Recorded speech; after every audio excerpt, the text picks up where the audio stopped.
हाँ, हरिश्चंद्र। प्रयास की बात है,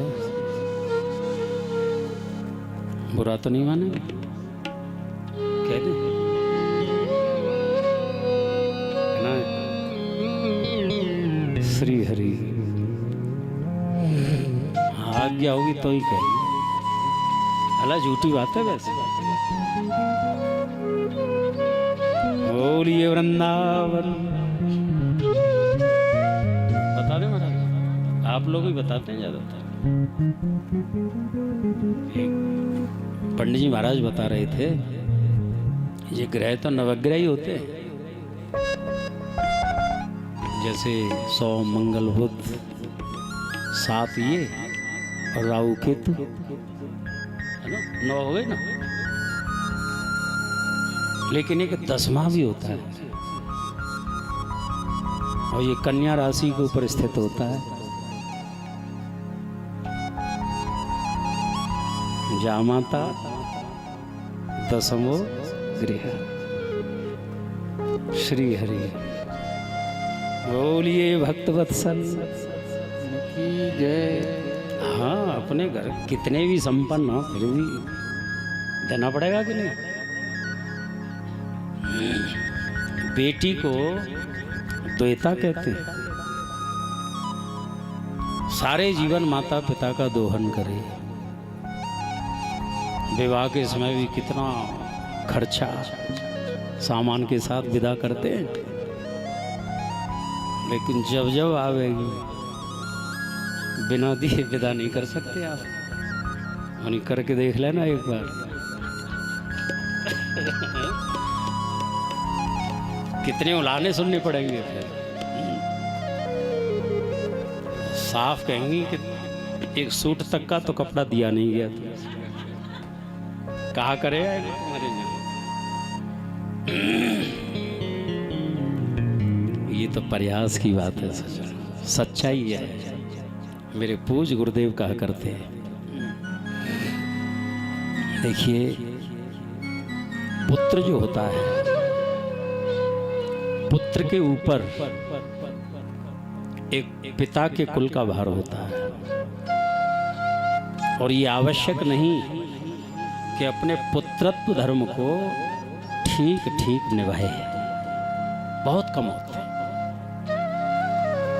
लेकिन दामाद जो होता है, जमाई जो होता है, पुत्र से बढ़ करके होता है। पुत्र नहीं निभाता, लेकिन दामाद जो है जरूर निभाता है हर तरह से। पुत्रवत ही होता है। स्वामी रामसुदास जी महाराज तो कहा करते थे, कई जगह पुत्री का जन्म हो जाए उदास हो जाते हैं लोग, हमें तो पुत्र चाहिए था। ये बिल्कुल अल्पज्ञता की बात है, अज्ञानता की बात है। पुत्र के ऊपर एक पिता के कुल का भार होता है, लेकिन पुत्री जो होती है, पिता और पति 2 कुलों का भार होता है। निश्चित रूप से जो 2 कुलों का उद्धार करती है, इसीलिए शास्त्र में उसको दुहिता कहा जाता है। दुहिता इति दुहिता।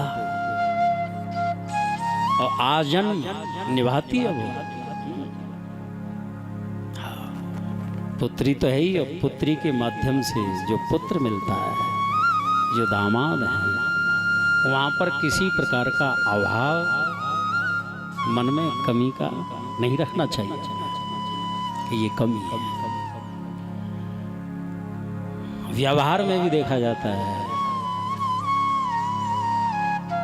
पिता जो हैं यदि गए हैं बाहर के, और जो समय है लौटने का, समय पर न लौटे तो बेटा को कोई परवाह नहीं है। लेकिन आप बेटी की दशा देखिए, बार बार घर से दरवाजे की ओर दौड़ती है, सुदूर तक व्यंगम दृष्टि से देखती है, कहीं आ रहे हो, आ रहे।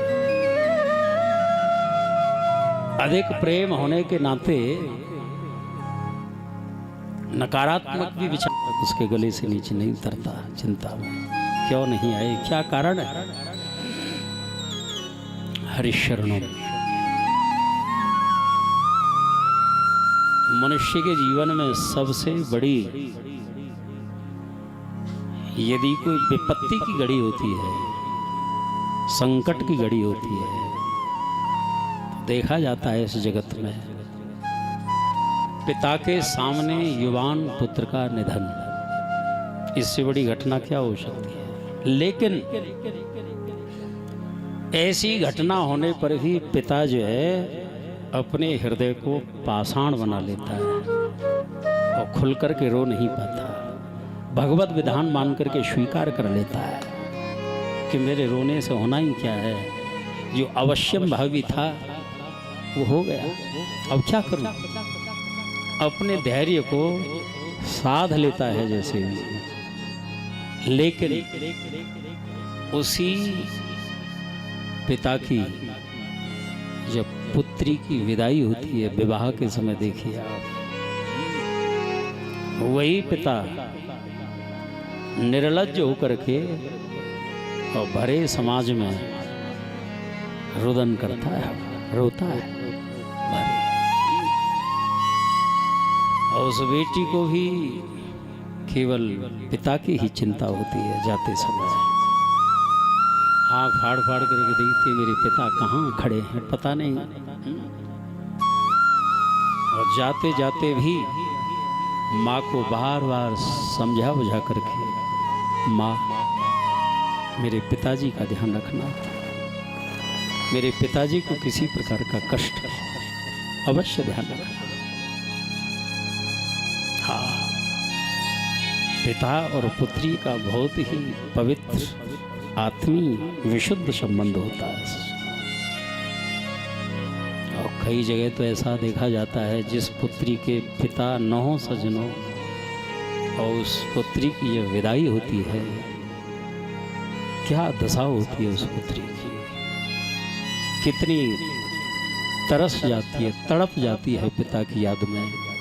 आज मेरे पिता होते, जहाँ पिता का एक छाया चित्र भी रखा होता है, दौड़ करके जाती है, मानो शुभ आशीष प्राप्त करती है। पिताजी अब मैं क्या करूं? मानो लगता है उस छाया चित्र से आवाज आ रही है, बेटी आज इस घर को छोड़ करके तू पर घर जा रही है। सेवा धर्म के द्वारा सबको संतुष्ट करना, सास ससुर गुरु सेवा करे हो, पत्य रुख लख आयश अनुसरे हो। सबके रुख को जान करके सेवा करना, अपने घर की यहाँ की संस्कृति को भूल करके वहाँ की संस्कृति को अपनाना, सबको प्रसन्न रखना, यही मेरा शुभ आशीष है। ये विदाई का दृश्य बहुत ही कारुणिक होता है। सच मनुष्यों की तो चली क्या, मानो वृक्ष भी रोते हैं उस समय, पशु पक्षी भी रुदन करते हैं, सारी प्रकृति ही रोती है विदाई के समय।